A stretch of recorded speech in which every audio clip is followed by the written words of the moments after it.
Bridgewater County Series, Books 4 through 6. Written by Vanessa Vale. Narrated by Kylie Stewart. Hold Me Close. Bridgewater County, Book 4. Written by Vanessa Vale. Narrated by Kylie Stewart. Chapter 1. Rachel.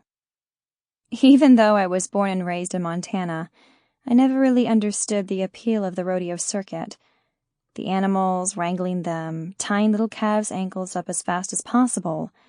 But as I watched this cowboy riding the massive bull, the muscles of his chest rippling beneath the fabric of his shirt, as his arms bulged beneath the strained material, I finally got it. He rocked back and forth, balancing and going with the jerky motions of the angry beast, arm flung up over his head. Oh, Lordy, I got it. I gasped when the bull kicked out its hind legs, not because I was scared for the cowboy, but because of the way his thighs contracted beneath those jeans to stay on its back.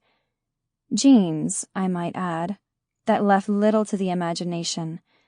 The whole thing was stupid, plain stupid. Stay on a bull for 8 seconds, but somehow every one of my hot buttons was pushed, watching the testosterone fest. Here's a napkin. My sister's voice cut into my open-mouthed gawking. I turned to face Emmy, who somehow still managed to look sleek and stylish, in a jean skirt and flowery top, even when 8 months pregnant. She held out one of the napkins she'd nabbed when she'd gone to get herself an ice cream cone. I frowned at it. What's that for? Emmy grinned. You've got a little drool there. My frown turned into a scowl. I was not drooling. I turned away and subtly swiped the corners of my mouth just in case. Whatever you say, sis. I didn't have to see her to know she was rolling her eyes in my direction. Even though she was younger, Emmy had the air of a know-it-all older sister.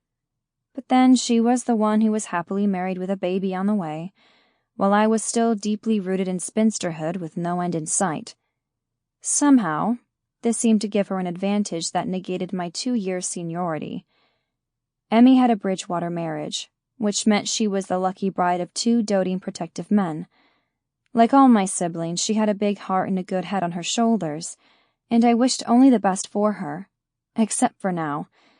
As she licked her ice cream, looking impossibly smug, I wondered for the millionth time how my bratty little sister managed to snag not 1 but 2 men, when I hadn't managed to land a second date in more months than I'd cared to admit. It was fine and all if it were just Emmy having a baby, but Sample complete. Ready to continue?